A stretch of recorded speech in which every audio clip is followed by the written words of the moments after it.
Evangelho de Lucas, capítulo 17, versículos 7 ao 10. Lucas 17, versículos 7 ao 10.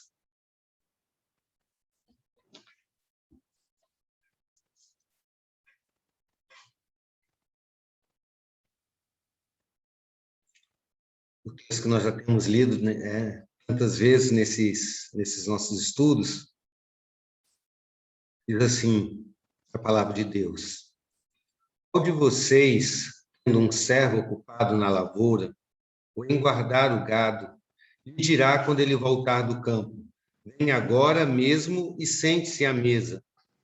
Não é verdade que, ao contrário, lhe dirá: prepare o meu jantar, apronte-se e sirva-me, enquanto eu como e bebo.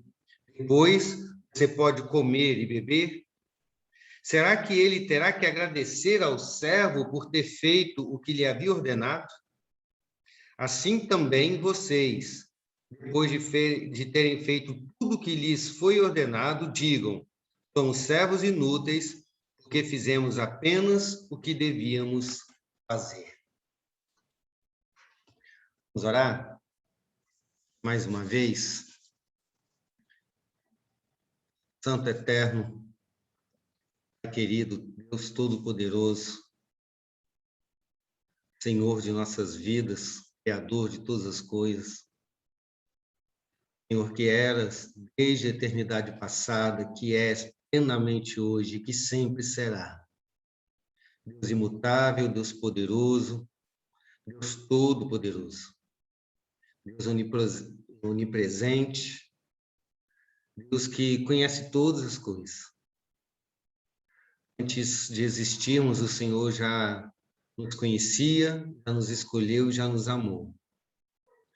E o Senhor tem dirigido todas as nossas vidas, tudo em nós, para que possamos alcançar o centro da tua vontade. E temos, ó Pai, que a tua palavra é luz, que a tua palavra é caminho, que a tua palavra é revelação, que a tua palavra é alimento, que a tua palavra é preciosa. Nós cremos, ó Deus, que o Senhor ministra a nós pela tua palavra. Por isso clamamos que o Senhor nos abençoe mais uma vez nessa noite. O Senhor fale conosco. O Senhor faça-nos crescer em conhecimento, crescer em intimidade, crescer em santidade pela tua palavra. Em nome de Jesus. Amém. Amém.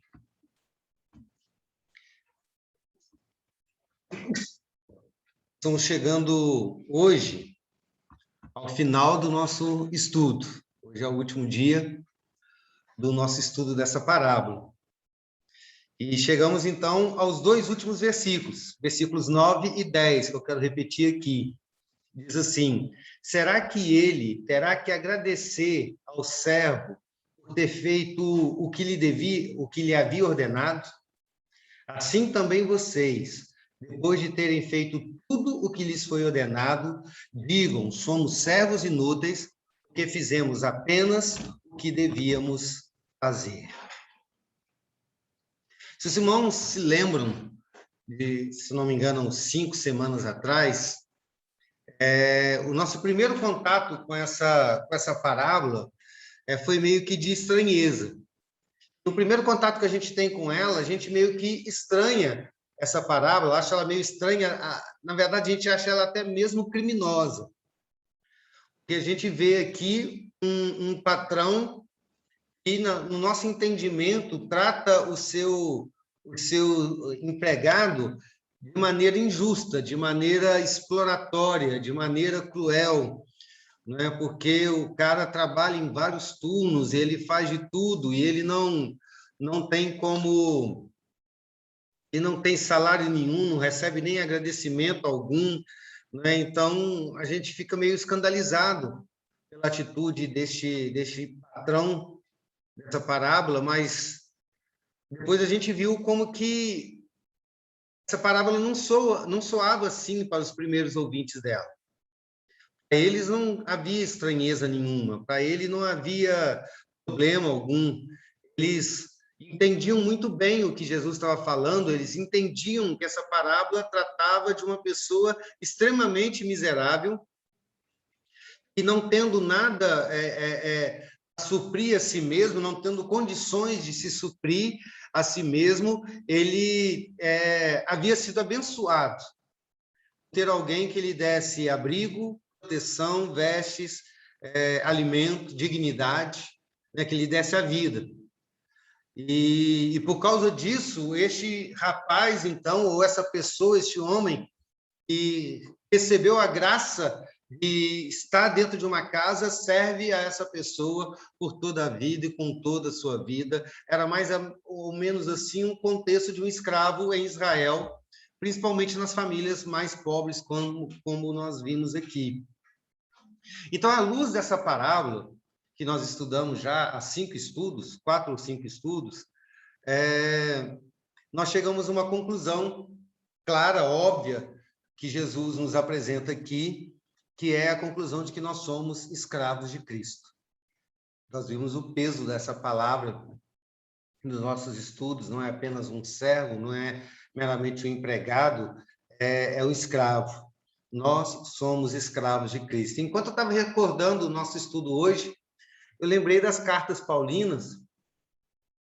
Uma das maneiras preferidas de Paulo de se apresentar às igrejas é exatamente assim: Paulo, servo de Cristo. E a palavra que ele usa no original é a palavra doulos, a mesma palavra usada nessa parábola, e fala, então, ela tem um significado mais pesado de escravo. Então, ao invés de Paulo se apresentar tantas vezes como o grande cristão, ou o maior de todos, ele se apresentava como escravo de Jesus Cristo. E isso é tremendo, né? Ele se define assim: eu sou Paulo, o escravo de Jesus Cristo, o apóstolo, ou seja, o enviado pelo Pai para vocês. E o que eu faço agora, a minha vida se resume em servir a Deus, servindo a vocês, indo às igrejas e fazendo a obra dele. A gente encontra isso, por exemplo, em Romanos 1, versículo 1, Filipenses 1, versículo 1, Tito 1, versículo 1, são cartas que Paulo introduz assim: Paulo, escravo de Cristo. Paulo se definia assim, e na verdade, queridos, ser escravo de Cristo é aquilo que define todo cristão. É o que nos define depois da conversão. Desde que nos convertemos, já não somos mais definidos pela nossa natureza. Já não somos mais definidos pela nossa história de vida. Já não somos mais definidos pela nossa posse, pelas nossas posses, pela nossa profissão, pela nossa condição social, pela nossa família, pela cidade de onde viemos. Isso não nos define mais, nem mesmo o país que nós nascemos, né? Ser colombiana não é o que define mais a Liz, ser baiano não é o que define o Valnei, né? Ser professor, ser enfermeiro, ser médico, não é mais o que nos define. O que nos define somos servos de Cristo, somos escravos dele. Isto é o que nos identifica. Esta é a nossa nova identidade. É aquilo que nós somos. É aquilo que faz parte daquilo que das nossas características, como que nós nos identificamos perante as pessoas. O que nós somos escravos de Cristo. Mas veja, queridos, não é que nós somos tantas coisas, e entre tantas coisas que nós somos escravos de Cristo. Não. A ideia é o seguinte: é isso que eu sou. Eu sou escravo de Cristo. Todo o resto é apenas o resto. A minha nacionalidade, a minha personalidade, o meu trabalho, a minha condição social, a família a qual pertenço, minha história de vida, tudo isso é apenas um adendo, tudo isso é apenas um apêndice. Né? Está apenas na periferia da minha vida. O centro, o cerne, a minha definição eu sou escravo de Cristo. Está acima de qualquer coisa. Então, isso significa que nós não pertencemos a nós mesmos. Já estudamos isso. Nós pertencemos a Deus. Isso significa ser escravo. né? Nada do que temos é nosso. E apesar da gente continuar usando o pronome pessoal, o pronome possessivo, né? O meu, minha vida, minhas coisas, minha família, minha esposa, meus filhos, meu carro, meu dinheiro, minha igreja. E é comum a gente usar essas expressões, esse pronome pessoal, mas no fundo, nós sabemos que nada disso pertence a nós. Ou pelo menos no fundo, nós deveríamos saber que nada disso pertence a nós. Nada do que somos pertence a nós. Tudo pertence a Deus. E tudo é para Ele, que Ele possa fazer de nós e do que temos tudo que Ele quiser fazer, porque nós somos apenas escravos dele. E, para falar a verdade, nós sequer existimos para nós mesmos. Nós existimos para a glória de Deus. Nós existimos para o serviço da vontade de Deus. Nós existimos para fazer a vontade dele.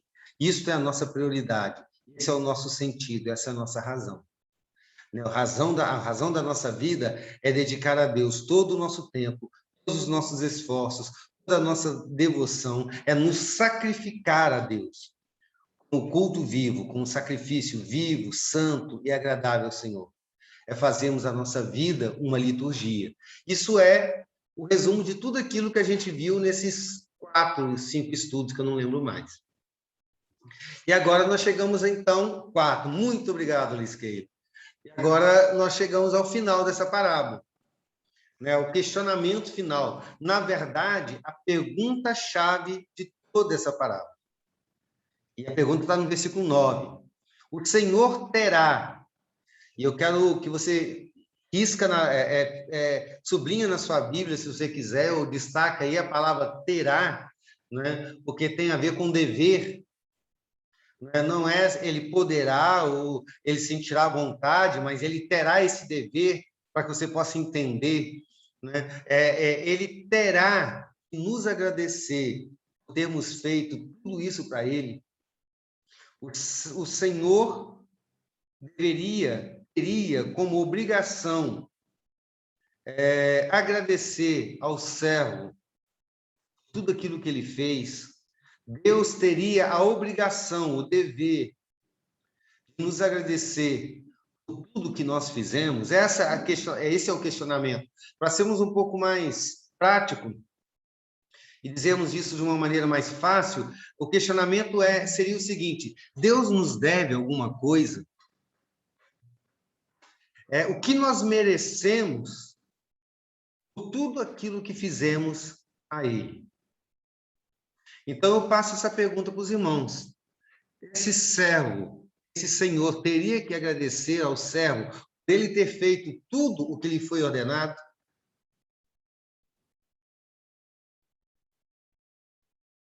Sim ou não? Eu não estou escutando. Balançar a cabeça não faz som. Eu acho que não, pastor. Porque se eu achasse que ele me deve alguma coisa, significa que eu tenho alguma bondade, alguma coisa boa, alguma coisa que eu consigo fazer por Deus e que por conta disso ele me deve. Ou seja, significaria que Deus é menor que eu consigo ser maior que Deus, porque ele me deve alguma coisa. Então, acho que para mim não faria sentido, né, acreditar nisso, que ele me deve alguma coisa. Porque se fosse assim, ele seria muito menor. Então, não me deve nada. Essa é a grande questão, né? Porque quando a gente lê essa parábola, aí a gente chega nessa pergunta do versículo 9, será que ele terá que agradecer por tudo que o empregado fez? A nossa tendência é, sim, ele tem que agradecer. É uma questão de educação, não é? E mesmo que a pessoa esteja servindo, por exemplo, você está num restaurante, um garçom vem te servir, ele está fazendo a obrigação dele, ele é pago para te servir ali no restaurante.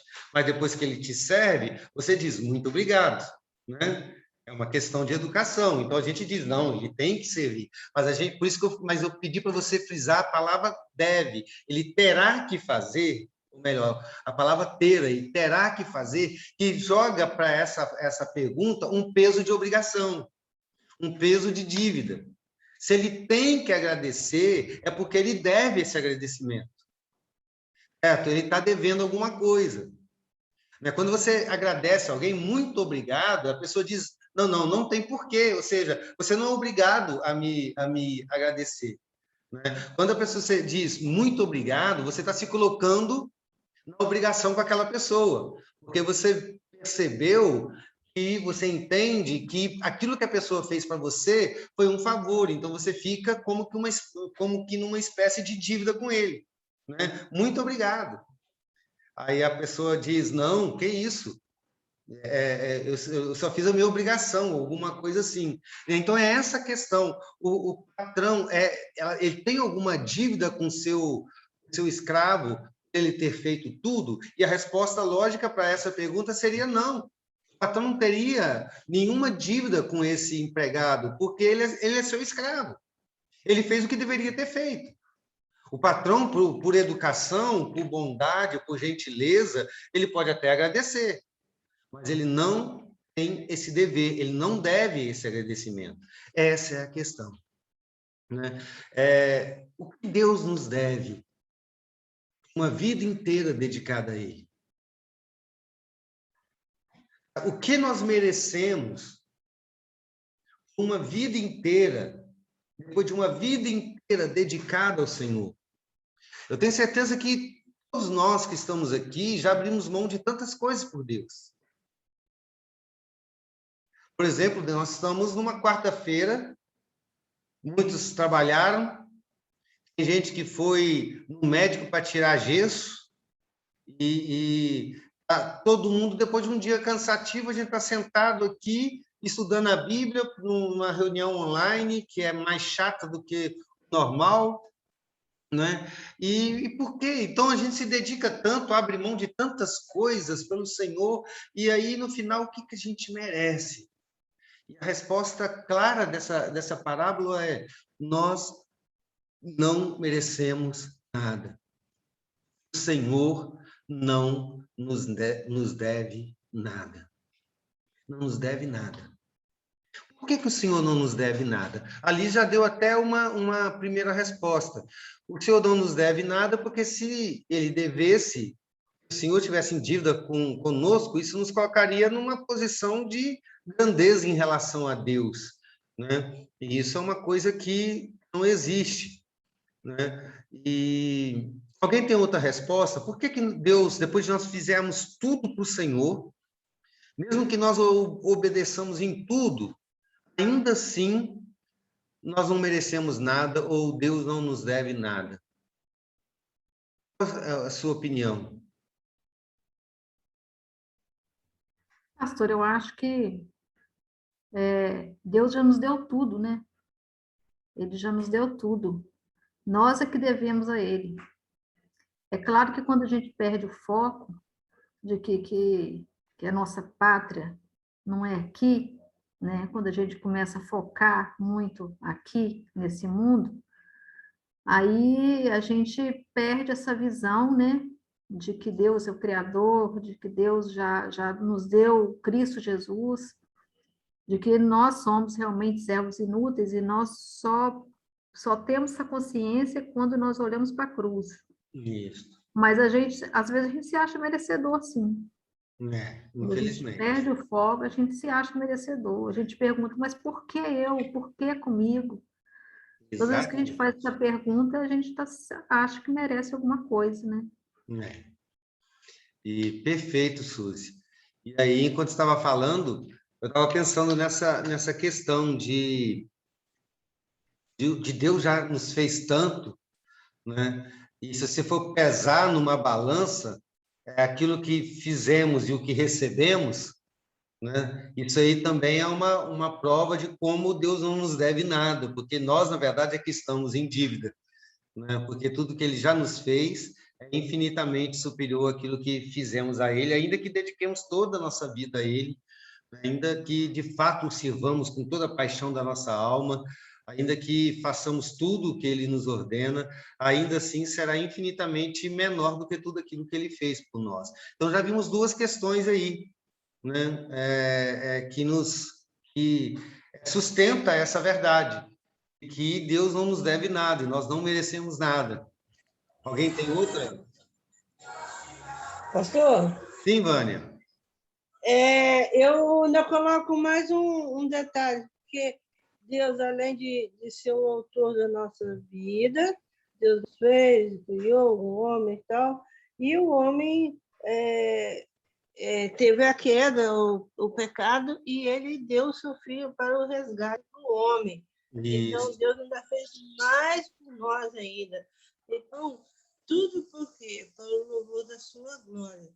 Agora, ele não tem dívida nenhuma com o homem, sim, o homem que tudo que fizer ainda é nada perto da grandeza do que Deus fez por nós.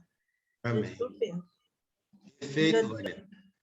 Até pegando um pouco disso que você disse, é interessante também que você falou da cruz de Cristo, né? Se não fosse por isto, ou seja, por essa vida que recebemos de Cristo, nem servir a Cristo conseguiríamos, né? Então, servir a Cristo já é uma dádiva, já é uma graça, né? Nós temos a graça de servir, e Paulo chega a dizer não lembro se foi Paulo ou Pedro que disse isso, que nós recebemos, eu acho que foi Pedro, que nós recebemos a graça de padecer por Cristo, né? De sofrer por ele, né? Sofrer na obra. Então, não é apenas a graça de servir, mas a graça até de sofrer por ele. Porque se não fôssemos salvos, se não tivéssemos a vida eterna, sequer sofrer por Cristo nós poderíamos, né? Então, mais do que um peso, é uma graça servir ao Senhor.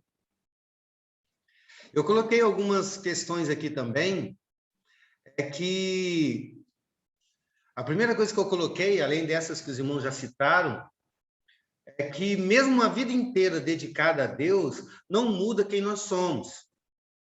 Por isso não temos mérito nenhum e por isso que Deus não nos deve. Ainda somos servos inúteis ou servos de nenhum valor, né? Porque não altera a nossa natureza, o fato de servirmos a Deus. O que altera a nossa natureza é a obra de Cristo, não a nossa. A segunda coisa mesmo com uma vida inteira dedicada a Deus, ainda assim, Deus não nos deve nada, e ainda não temos mérito, porque mesmo com a vida inteira servindo a Deus, ainda assim não temos dignidade. Ainda assim somos pecadores. Ainda assim, os nossos serviços mais nobres, e eu gosto de falar isso, ainda são podres. Ainda assim, os nossos atos de santidade não são perfeitos. Ou seja, o que nós fazemos para Deus, ao invés de acrescentar a nós dignidade, ainda acrescenta pecados. Porque tudo que fazemos para Deus e em tudo que servimos a Deus, ainda assim pecamos.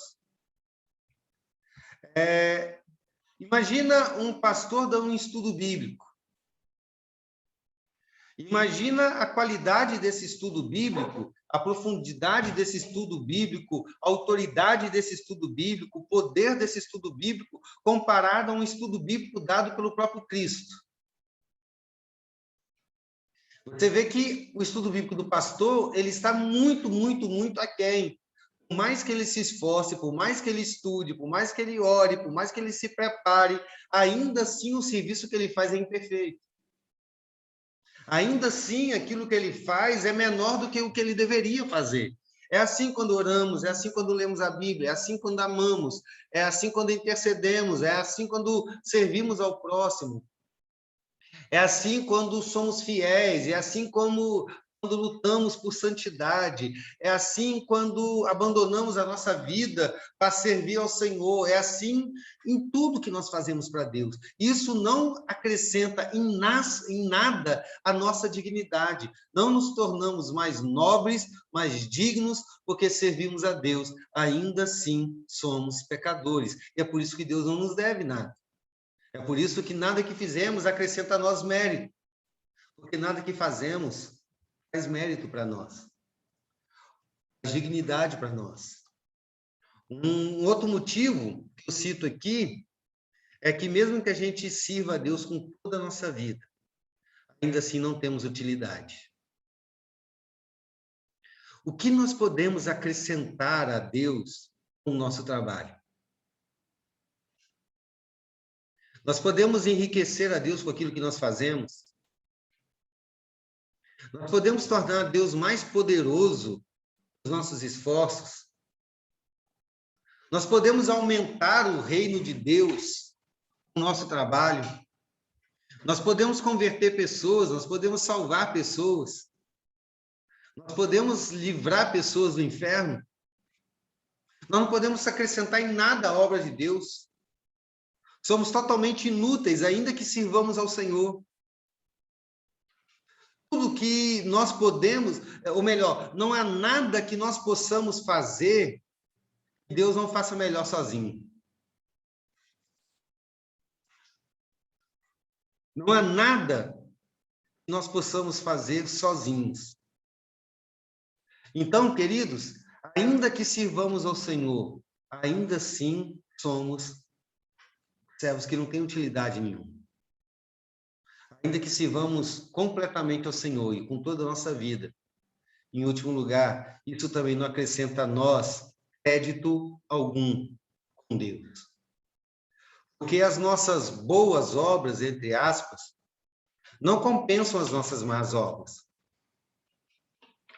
Às vezes a gente até pensa que sim, não, eu cometi pecados essa semana eu abusei dos meus pecados, então esse final de semana eu quero orar mais, eu quero ler a Bíblia, eu quero ir na escola bíblica dominical, eu vou evangelizar, eu vou no culto à noite, porque eu tenho que compensar, porque essa semana eu fiquei meio afastado de Deus. E a gente meio que tem essa ideia de que as boas coisas que nós fazemos pode compensar as más obras que fizemos, mas, queridos, de maneira alguma. O tamanho e a gravidade dos nossos pecados são infinitos. E até as nossas boas obras, como eu já disse, são contaminadas pelo pecado. Então, mesmo que sirvamos ao Senhor, ainda estaremos em débito com Ele. Sempre estaremos em dívida. O nosso melhor é irrisório para tentar pagar essa dívida. Então, queridos, a conclusão disso tudo é que, mesmo que dediquemos toda a nossa vida a Deus, e sirvamos a Deus com toda a nossa vida, e sejamos de fato servos obedientes, que fazem tudo o que o Senhor nos ordena, nós não devemos esperar que Deus nos retribua por isso. Nós não devemos esperar que Deus nos retribua com isso. Pode falar, Valnei?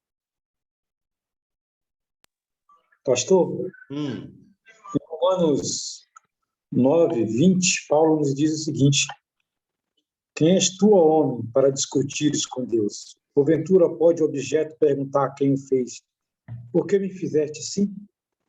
Né? Exatamente. Somos nada. Somos nada. Exatamente isso.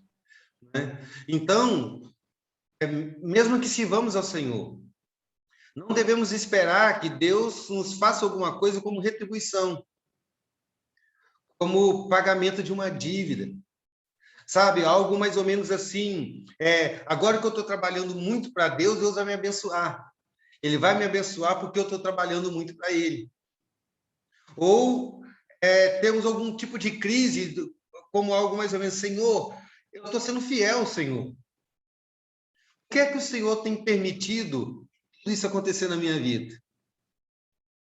Eu estou entregando meu dízimo fielmente ao Senhor. Por que que o Senhor está permitindo essa crise financeira? Senhor, eu estou dedicando a oração, por que coisas tão ruins estão acontecendo comigo? Né? Quantos cristãos já não estiveram nesse tipo de crise? Toda crise onde a gente questiona algo mais ou menos assim, Deus, por quê? Por que comigo? E a Suzy citou isso agora há pouco. Por que comigo? Por que comigo? Eu estou dizendo, Deus, não é justo que o Senhor faça isso comigo, porque eu estou em crédito. Eu não mereço isso. Eu mereço algo melhor, porque eu estou sendo uma pessoa boa. É meio aquela ideia do Papai Noel, né? Se você é uma criancinha que fez, que comportou direitinho o ano todo, o Papai Noel vai deixar um presentinho na sua meia, ou no seu sapatinho, né? Era meio uma coisa assim que a gente aprendia quando criança. E a gente tem uma relação com Deus meio que de Papai Noel. Eu mereço Deus. Aí eu olho para uma outra pessoa e diz, lá, o fulano, ele é tão menos que eu, trabalha tão menos para o Senhor, por que ele tem e eu não tenho? Né? E fazer isso, queridos, é uma afronta a Deus. Esse tipo de pensamento, esse tipo de questionamento, esse tipo de expectativa, Deus me faça alguma coisa, porque agora eu mereço que Ele faça, porque eu fiz muita coisa, é afrontar a Deus, é pecar contra Deus. É uma total falta de noção de quem Deus é e de quem nós somos. É não entender nada a respeito de Deus e não entender nada a respeito de nós mesmos, né? É pensar que somos maiores do que somos, e Deus menor do que Ele é. Pelo contrário, diz o versículo 10, nós devemos dizer, somos servos inúteis, porque fizemos apenas o que devíamos fazer. E uma outra tradução é, somos servos miseráveis, porque fizemos apenas aquilo que devemos fazer. Se você prestar bastante atenção, você vai ver que esse versículo 10 não faz parte da parábola. Ele é uma aplicação da parábola. Até o versículo 9, ele está falando do servo. No versículo 10, ele fala de você. Não é o patrão que diz para o servo, você é um servo inútil, porque fez apenas aquilo que deveria fazer. Não, o patrão não disse isso. É o servo, quer dizer, nem o servo da parábola, é o cristão, o discípulo de Cristo é que deve chegar a essa conclusão. Somos servos inúteis, porque fizemos apenas o que devíamos fazer. Existe uma relação entre o versículo 9 e 10. Você vê que o versículo 10 começa assim, assim também vocês. Então, uma comparação. Ele está dizendo o seguinte, assim como o patrão não deve nada ao seu empregado, e esse empregado não pode cobrar do patrão sequer um agradecimento, assim também vocês não devem esperar nada de Deus, vocês devem dizer, não devem esperar nada de Deus como recompensa. É importante colocar isso aí como recompensa, como algo que Deus deva a você. Você não deve esperar nada como recompensa daquilo que você fez por Deus. É isso que ele está querendo dizer. É a conclusão de tudo. Toda a parábola está dizendo, como conclusão de tudo que eu disse a vocês, vocês devem confessar, nós somos servos inúteis. E essa expressão, essa declaração, é uma declaração de quebrantamento. Você imagina, você faz tudinho que Deus te ordenou fazer.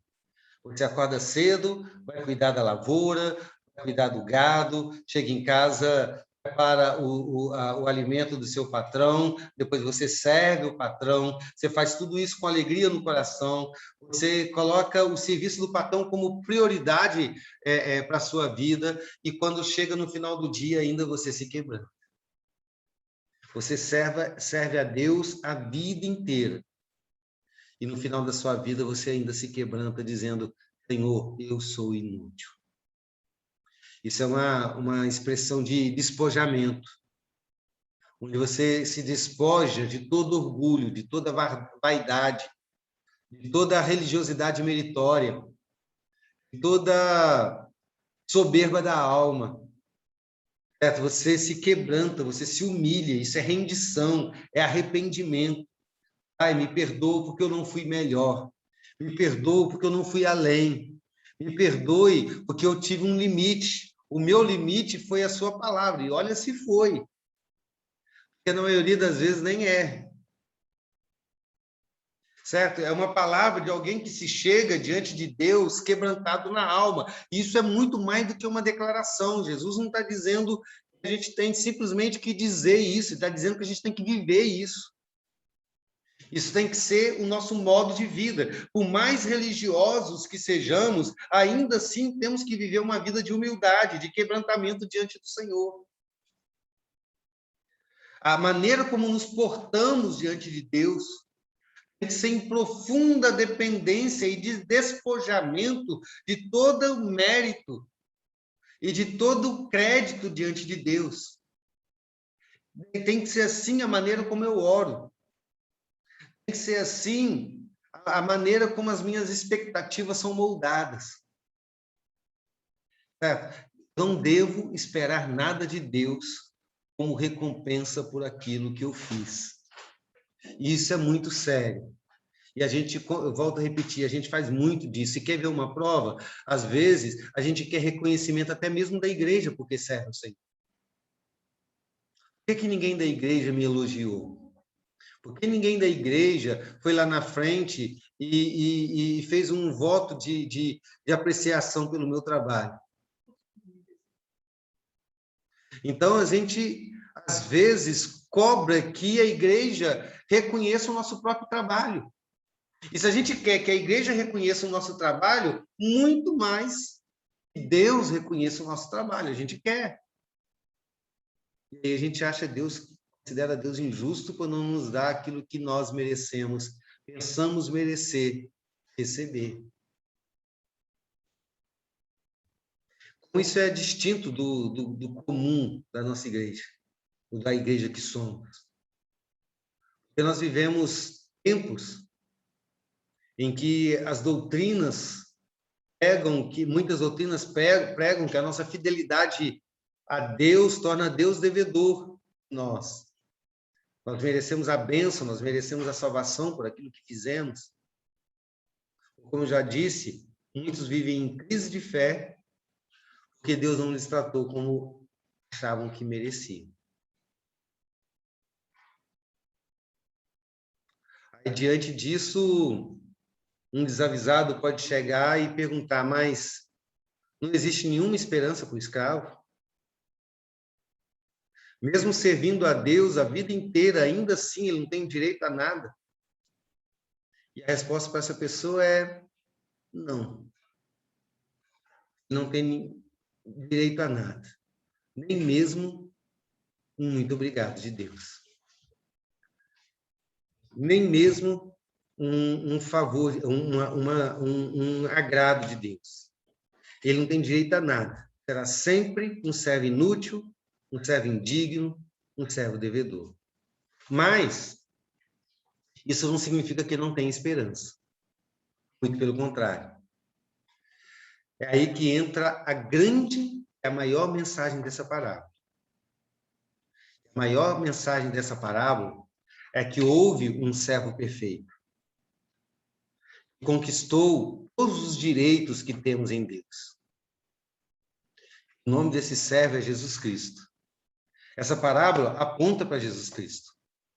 Ele foi o servo perfeito. Ele serviu perfeitamente ao Pai. Suas obras, tudo que ele fez foi perfeito. Ele não falhou em nenhuma das suas obras. Não deixou faltar nenhuma delas. Nenhuma das obras que o Senhor Jesus Cristo fez e realizou ficou em falta. Ele cumpriu tudo plenamente, de maneira que tudo que Deus fez, que Cristo fez, por mérito do próprio Cristo, foi recebido pelo Pai como aroma agradável ao Senhor. Jesus, ele foi um servo digno, porque ele próprio era perfeito. Ele não pecou em nada que ele fez. Tudo que ele fez era puro e santo, e por isso só ele tem dignidade, só ele tem mérito. Só ele tem. Jesus foi o único servo útil. Porque pelo seu sacrifício, e por toda a sua obra. Ele realizou na cruz e fora dela. Ele fez tudo o que o Pai havia planejado, ou seja, ele conquistou a nossa salvação. Então, naquilo que o Pai lhe deu para fazer, ele foi perfeito, pleno e útil. Então, ele é o servo perfeito. Por isso, nós, como servos indignos e servos inúteis, como o próprio texto nos diz aqui, recebemos em Cristo todas as coisas que nos é dado pelo Pai de graça, ou nos é dado da graça. Então, tudo que podemos esperar de Deus é a graça que vem de Cristo, por causa de Cristo e não por nossa causa. Então, quando nós oramos, nós não oramos dizendo, Deus, eu tenho crédito com o Senhor, eu mereço essa bênção. Nós não vamos chegar diante do Senhor, dessa maneira, nós vamos nos chegar diante do Senhor dizendo, Senhor, nós somos servos inúteis. Eu não mereço nada. Mas pela graça do Senhor, se o Senhor quiser, o Senhor pode me dar. Eu sei que o Senhor pode. Então, tudo que nós recebemos de Deus é um ato da graça dele. Não é um pagamento de uma dívida. Não é um prêmio pelo bom desempenho. Mas é um ato de um amor extremo. Decidiu nos amar e nos abençoar, apesar de não merecermos. E nós devemos compreender isso em todo o tempo da nossa vida. E o que nós devemos, então, fazer diante de tudo isso? O que você deve fazer diante dessa verdade?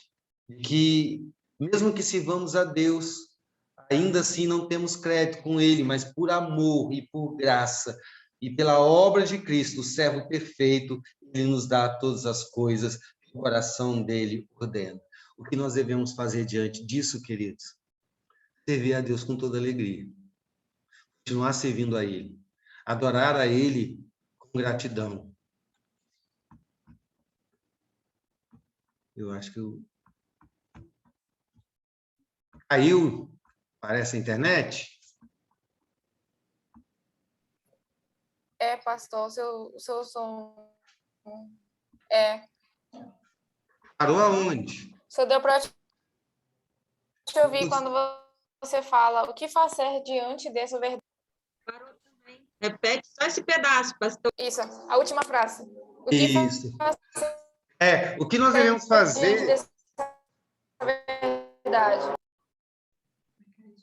Eu estou achando que vai cair de novo. Será que melhorou agora? Está dando para ouvir corrente? Está picando?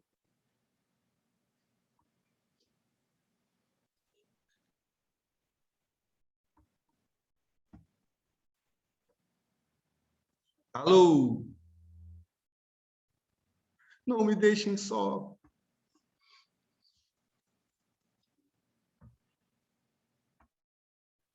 Eu